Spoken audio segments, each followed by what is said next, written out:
Divers and people who spend a lot of time underwater, what's the creepiest, most unexplainable thing you've seen while in the depths?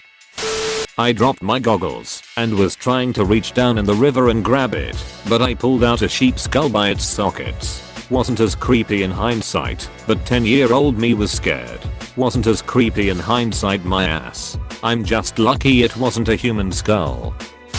I had a dive master that told me once he was diving somewhere and found a full skeleton wearing diving gear with the air on the tank turned off pretty deep down. If I remember correctly, they said they reported it to the police and it was found out the man's wife turned off his air while they were on a dive to murder him. A coworker of mine goes cave diving and says that, while not super common, you do find dead bodies in swim gear in caves sometimes. People either go too far into the cave and then run out of oxygen on the way back, or they squeeze past a tight gap and get stuck on the other side, unable to come back the way they came. That must be horrible to be in that situation. You can dive in man-made lakes and check out what's left of old flooded homes and communities. It's pretty dark and spooky down there no matter what, especially when you think of all the big fish swimming around that are barely silhouettes until they're close. My buddy likes to dive in lakes. He said the creepiest thing, by far, is finding cemeteries 100 foot plus beneath the water in the dark. Eerie quiet. Someone just dove to the bottom of our lake to check a drain and now he won't go back under cause he said he saw a fish that could swallow him whole. Haha, 20 plus feet long he said. Sturgeon? When living off the coast, some buddies and I would take regular fishing trips out to the oil rigs. We would always have some lines out and a few would dive down and try to spear some mangrove snapper or cobia. Once while I and 2 others were diving down checking out the structure, we decided we needed to move due to lack of life around the rig. We all get back in the boat, and as one of my buddies is reeling in a line we had a red snapper baited on, an easily 8-10 foot tiger shark starts chewing on it right behind the prop, so close I could have poked his eye out. The idea that massive animal was in the water, so close to me and 2 of my friends but no one saw it is terrifying. I bet he was watching us the whole time. Edit, grammar. I bet he was watching us the whole time. And that's why you didn't see any other fish in the area.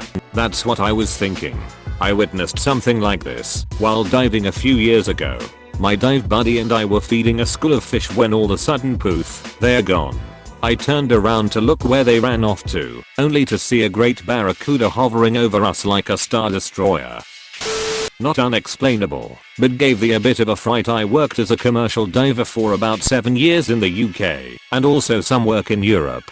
I was working in Orkney, north of Scotland, on the fish farms. One time I swam down one of the bigger nets off Rousay, and it was very dark, very overgrown, and I could see some weird shapes lying in the dead man's sock as I descended.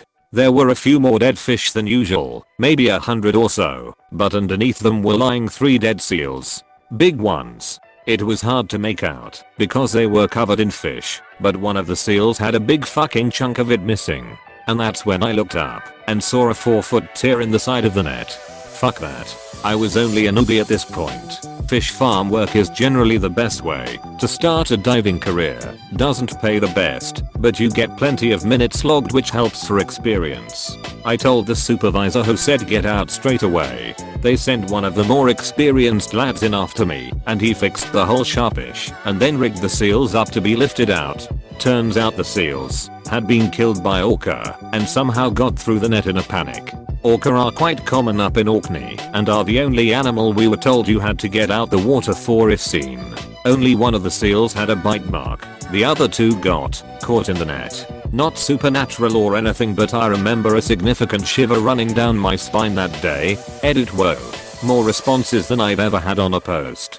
To answer the question about why orcas, I was told by one of the marine environment lads who used to regularly come out on the boats with us that it's a precautionary thing. Wearing black neoprene and fins, you may be mistaken for a seal and become breakfast. To be fair, it's a precaution I was very happy to go along with. We don't get great whites or tiger sharks up here, but I'd imagine in South Africa, India, Australia or etc there would be similar rules. It's disconcerting being reminded that you are not the apex predator in the vicinity. Thank you for watching. If you enjoyed this video, don't forget to like, subscribe, and click that notification bell so that you can see when I upload new daily content. Goodbye.